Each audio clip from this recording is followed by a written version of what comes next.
Hello students, welcome to Learners University. My name is Rupal Kaur Anand and in today's video we will be starting Geography of class 6th Social Science.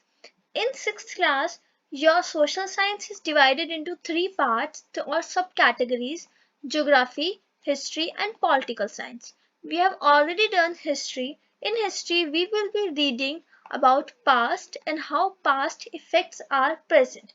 In political science, we will be reading about the government, constitution and how political situations of our country work. In geography, we are going to read about the landforms and everything about Earth. So here it is. The name of the book, NCERT book of class 6th is The Earth Our Habitat. Let's start the chapter. But before starting the chapter, let's understand what is geography and what is the origin of geography. Geography is an English word. Its origin is in Greek. It basically means the description of Earth. It is made up of two Greek words, ge and graphia. Ge means earth and graphia means writing. That means writing about the Earth. Geography is further categorized if we are reading about geology. Geology, G here means earth. So when we are talking about geology, logy means study. So geology is a study of earth. Geometry means metria means measurement of earth. So when we are reading geometry, we are measuring the earth. Geology studying the earth, geometry measuring the earth, and geoids, it's like a shapes. We are going to read about geoid further in the in further classes.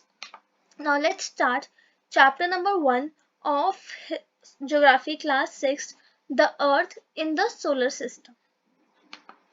So in this chapter, we are going to read some new terms, some amazing new terms: astronomers, full moon and new moon, celestial bodies, stars, nebula, Proxima Centauri, constellation, pole star, Milky Way galaxy and everything about galaxies, Big Bang theory, light years, and these are the new terms we are gonna read. Then we will be reading about solar system, sun, planet, earth, moon, asteroids, meteoroids and comets. I could make this video very short because chapter number 1 of geography class 6 is very short. But if we are studying something, we should understand the concepts. So let's start with what are astronomers. Astronomers are basically someone who study the celestial bodies or something outer space, something about the outer space. These are called as astronomers. Aryabhatta is a famous astronomer in ancient India. Astronomers are basically someone who study about universe or the space. And if we are talking about celestial bodies, हम इसकी definition further पढ़ेंगे, but celestial bodies वो सभी planets और कोई भी objects जो हमारे space में मिलते हैं हमें, जिसमें planets, sun and everything is included in space. आगे चलते हैं कुछ new terms के बारे में. इसमें हमें दो new terms आपके पहले पेज में ही दे रखे हैं सॉरी. पूर्णिमा या full moon or अमावस्या या new moon. The full moon is opposite the sun in its orbit around the earth. Its sunlit side is entirely visible from earth. जब हम full moon होता है तो हम proper moon देख पाते हैं क्योंकि वो exactly earth की side होता है. The moon और उसी phase में होता है. The moon appears full to the eye for 2 or 3 nights. 2 or 3 nights के लिए full moon होता है. However, astronomers regard the moon as full, precisely defined instant when the moon is exactly in 180 degree opposite the sun. जब भी इसका ऐसे देख सकते हैं, जब sun के एकदम opposite moon होता है, जैसे sun है उसके 180 डिग्री exactly opposite moon है तो वो full moon है. और हम यहाँ पे तो हमें एग्जैक्टली मून पूरा दिखता है, तो या इसको हम पूर्णिमा भी कहते हैं हिंदी में. आगे चलते पीछे आगे देखते हैं. न्यू मून या अमावस्या तब होती है it occurs once in a month because moon takes about a month to orbit the earth. अर्थ के सपोज ये अर्थ है, इसके आसपास घूमने में मून को कम से कम 1 मंथ लगते हैं, अ मंथ लगता है. Most of the time the new moon passes not in front of sun at new moon, अब सभी समझाती हूँ, but only near the sun in a sky. That is why in most months there is no solar eclipse. जब moon हमारा एकदम opposite side होता है sun के, that means it is facing the sun और हम उसको देख नहीं पाते हैं यहाँ से, तो इससे हम कहते हैं एक साइड से मून पूरा ऑर्बिट लेके यहाँ पे है और इस साइड पे हम देख नहीं पा रहे हैं मून, तो हम उसे कहते हैं इट्स अ न्यू मून या अमावस्या. थोड़ा सा पढ़ते हैं आगे. अब हमने जैसे कि बात करी थी सेलेस्टियल बॉडीज की, तो सेलेस्टियल बॉडीज को हम हेवनली बॉडीज भी कहते हैं. हेवन से रिलेटेड बात कर रहे हैं, तो ये बेसिकली ऑब्जेक्ट्स होते हैं जो नाइट स्काई में हमें दिखते हैं, जैसे कि मून है, प्लैनेट है या सन है. हम स्टार्स की बात करते हैं तो कुछ ऐसी बॉडीज जो सेलेस्टियल बॉडीज हैं जो बहुत बड़ी होती हैं और हॉट गर्म होती हैं और they are made up of gases. They have their own heat and light. Important line है ये कि जो स्टार्स वो होते हैं जिनकी अपनी हीट एंड लाइट है. सेलेस्टियल बॉडीज सारे आउटर स्पेस में जो ऑब्जेक्ट्स हैं, बट जो स्टार्स हैं वो पर्टिकुलर वही ऑब्जेक्ट्स है जिसकी अपनी हीट और लाइट है, which they emit in large amount. These celestial bodies are called as stars.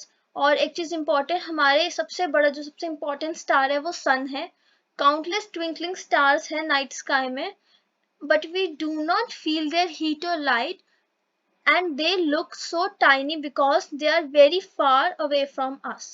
अब नेब्यूला बेसिकली स्टार्स हैं. The stars are formed from the clouds of the gas dust in space.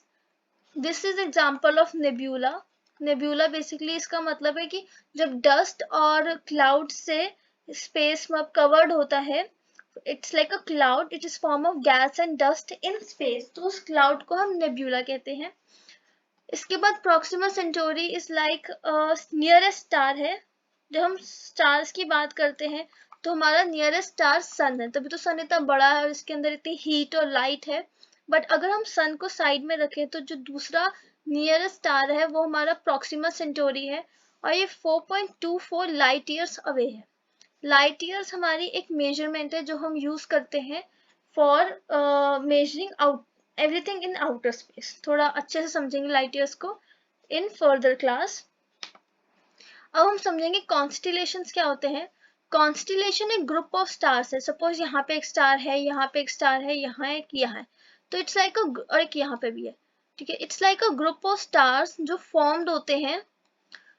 The people of ancient civilization attributed figures of animals, people and mythical beast to these group. जैसे कि यहाँ पे picture में दिख रहा है कि these are the like the objects, और ये कोई mythical creatures हैं. जैसे कि ये है एक mythical creatures हैं जो ancient civilization के जो लोग थे उन्होंने बनाए, like a group of stars उन्होंने इमेजिन किए कि ये कोई बीस्ट बनाता है, ये क्रैब बनाते हैं, ये ग्रुप ऑफ स्टार्स. जैसे कि मैंने लाइन खींच के अगर मैं यहाँ पे एक और 2-3 लाइनें खींच दूँ और एक ग्रुप ऑफ स्टार्स को बता दूँ तो कोई कुछ आकृति या कुछ शेप बन जाए, तो वो कॉन्स्टिलेशन होती है. सबसे इम्पोर्टेंट जो फेमस कॉन्स्टिलेशन है हमारा वो सप्तऋषि है जो 7 स्टार से बना है, जो 7 स्टार से बना है. और सप्तऋषि के थ्रू ही हम पोल स्टार को रिकॉग्नाइज कर पाते हैं. ये पोल स्टार बेसिकली क्या है, पोल स्टार हम जब भी पहले के टाइम पे लोग ट्रेवल करते थे जो डायरेक्शंस देखने के लिए पोल स्टार को देखते थे. पोल स्टार नॉर्थ स्टार के नाम से भी फेमस है. पोल स्टार हमें नॉर्थ डायरेक्शन, हमेशा पोल स्टार नॉर्थ डायरेक्शन में होता है, तो पोल स्टार हमें हमेशा नॉर्थ की तरफ इंडिकेट करता है. और जो सप्तऋषि है, जो ग्रुप ऑफ 7 स्टार्स है, वो हमें हेल्प करते हैं पोल स्टार को रिकॉग्नाइज करने में कि ये हमारा पोल स्टार है. आगे यूनिवर्स को समझते हैं. यूनिवर्स तो everything that exist in the space. इतना बड़ा यूनिवर्स है कि हमें पता ही नहीं. अब क्वेश्चन ये आता है कि यूनिवर्स बना कैसे, तो वहाँ एक बहुत ही फेमस थ्योरी है जिसे हम कहते हैं बिग बैंग थ्योरी और हाइपोथेसिस, जिन्होंने ऐसा कंसीडर या स्टेट किया था कि एक मैटर था, कुछ एक छोटा सा मैटर बिंदु था या बहुत हीट से, इंटेंस हीट से कुछ स्मॉल बॉल थी जो एकदम एक्सपैंड हो गई और उससे यूनिवर्स बना। Roughly 13.8 billion years ago, all the matter was compacted to a small ball, एक छोटी सी बॉल थी, with the infinite density and intense heat, जिसमें बहुत ही ज़्यादा हीट थी, एक्सट्रीम हीट थी, ठीक है, it's called singularity। सडनली एक दिन ये जो सिंगुलैरिटी है या ये जो स्मॉल बॉल है ये एक्सपैंड करना इसने शुरू कर दिया और इतनी इतनी ज्यादा एक्सपैंड होगी कि पूरा एक यूनिवर्स फॉर्म हो गया, उसे हम यूनिवर्स कहते हैं। ये सबसे ज्यादा साइंटिफिकली प्रूवन थ्योरी है, इसलिए इसको एक मिली है कि हाँ ठीक है, ये थ्योरी काइंड ऑफ करेक्ट है। In all the theories we consider about universe, Big Bang hypothesis or the theory is the most accepted theory।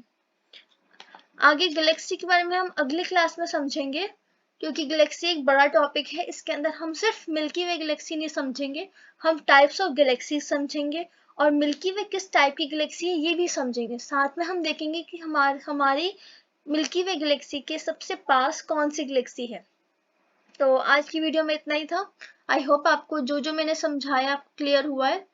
तो if you understand all the concepts, please like this video. If you have any doubts, you can tell me in the comments. So I think that's it for today. Have a good day. Please subscribe Learners University and don't forget to turn on the bell icon so that you can get notifications on time. Thank you and have a nice day.